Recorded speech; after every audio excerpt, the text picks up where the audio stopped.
Robbie, a defeat on the road for the Rocks. Not the best today, was it? No, you said that quite a few times already this season, haven't you? Yeah, no, very poor. I feel,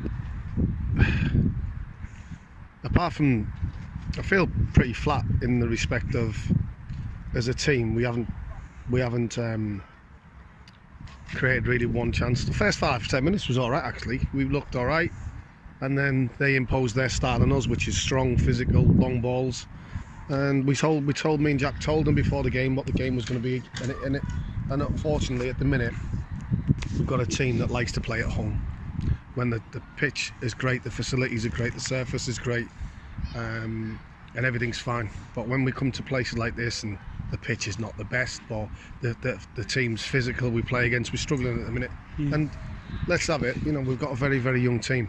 We're asking Ethan to play at the back, and he played a handful of games so far, so his kid's doing great.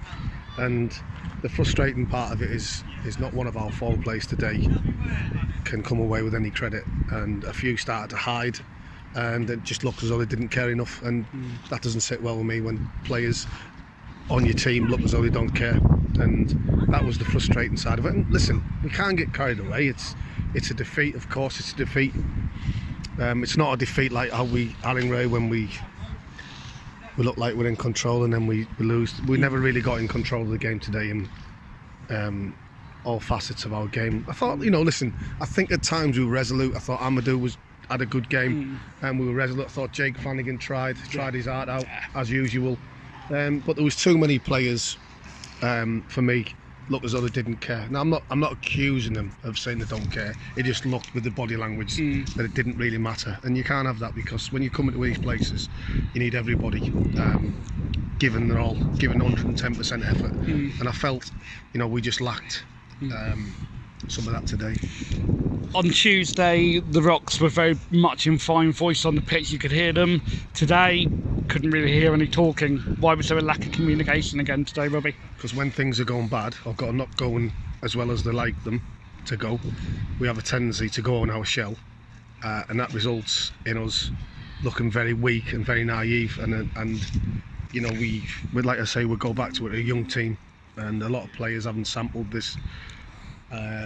And it's something that they have to sample pretty quick. They've got to turn it around, and it's a disappointing result. But like you say, the reason why people go in the shell and stop talking is because they're not having a good game, so they think I better keep quiet. And in reality, you don't.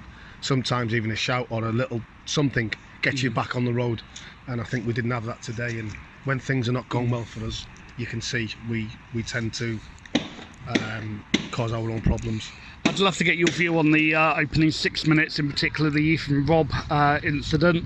From where we were, looks like he's pulled him back. He was the last man. Referee shown a yellow. What was your view on it? Because you're always honest. What was your view? Yeah, I mean, to be honest, I couldn't see because there was a player right directly. But obviously, listen, if it's a foul, I'm very surprised that he stayed on the pitch. Gratefully he has. Yeah. But I was very surprised once he gives a foul that he stayed on. So, Ethan's done great, and I think Ethan Robb's least of our worries at the minute. We need to sort a few areas out. Coming up to training on Tuesday, what are yourself and Jack going to be working on most pressing? Well, first of all, we get them there and put a bit of a smile on the faces, and we'll work on stuff. We'll work on stuff that we need to work on, and we'll work on stuff we need to get better at. And like I say, you can't paint over the performance and the result, but what I will say is, it's early on. We will improve, we will get better, and these are the tough places that you have to come to if you want to achieve top 5 or top 6. And today we struggled, and I think it's the first time since I've been here that we actually struggled to create a chance. So that was the worrying side, that all 4 players in the final third were not playing particularly great. One new arrival this week, Jake Cope. He's arrived. What can you tell us about Jake? What will he bring to the club, Robbie? Yeah, no, listen, he's a young lad again. He's been training with us for a couple of weeks, and we've liked what we've seen in training. And listen, he hasn't had the opportunity yet on the pitch, but I'm pretty sure we'll see him again in terms of more time on the pitch, and hopefully we can see more of him. Back to the nightcap next Saturday against East Thurrock. The way the game's going, you can easily see us winning that one after the day, or easily see us losing it. How do you see the game? Well, you just don't know without. I don't mean that disrespect. You don't know without players. You know, 1 minute, like you say, you play a team like Carl Sholton, who I firmly believe will be in the top 5, and you play him off the park for long periods, and then, you know, you're hanging on at the end, even though you should have been out of sight before that. And then you come to a team that, in my opinion, listen, if they are up there, I'll apologise to them, but I don't think they're going to be challenging for the top 5 or 6.